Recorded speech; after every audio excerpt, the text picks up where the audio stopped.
Welcome to my channel. इस video में हम बात करेंगे एक इम्पॉर्टेंट कंसेप्ट के बारे में जिसका नाम है कंसिलिएशन। इंटरेस्टिंग सा कंसेप्ट है, तो चलिए स्टार्ट करते हैं अपनी वीडियो।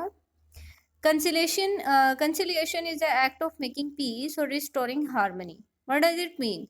इट मीन्स दैट कि आपने ना सिचुएशन को सॉर्ट आउट करना है। अगर कोई कन्फ्लिक्ट चल रहा है किसी दो पार्टीज के दरमियान, तो आपने उसको रिजॉल्व करना है, राइट?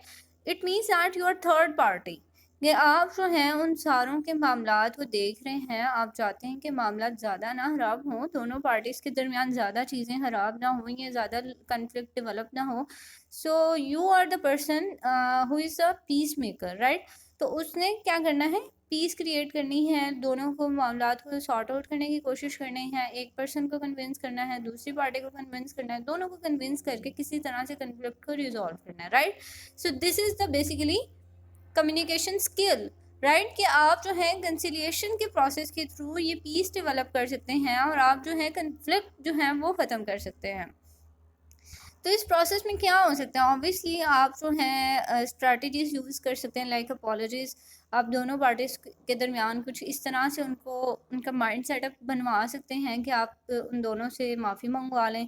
इसके अलावा यू कैन से कि आप जो हैं कुछ और जो हैं तरीके निकाल सकते हैं फॉरगिवनेस के अलावा, या फिर कुछ भी आपको जो लगता है कि this is the best suitable way कि आप इन दोनों को दोबारा से ज्वाइन कर रहे हैं, दोबारा से इनको आपस में जो है मिलवा रहे हैं। So this is actually the conciliation process, जहाँ पे आपने क्या करना होता है? इशू रिजॉल्व करना होता है। आपने अपने माइंड से सोचना है कि आप इस इशू को कैसे रिजॉल्व कर सकते हैं, राइट? तो ये बेसिकली बेस करता है कि आप जो हैं सिचुएशन को किस तरह से डील कर सकते हैं, राइट? सो ये एक बहुत इंटरेस्टिंग सा इजी सा कंसेप्ट था। आई होप कि आपको क्लियर हो गया होगा। अब इससे रिगार्डिंग आपको कोई क्वेश्चन है, कुछ भी शेयर करना चाहते हैं, मुझे कमेंट सेक्शन में बताएं। अपना और अपने प्यारों का बहुत सा ख्याल रखिएगा। मिलते हैं नेक्स्ट वीडियो में।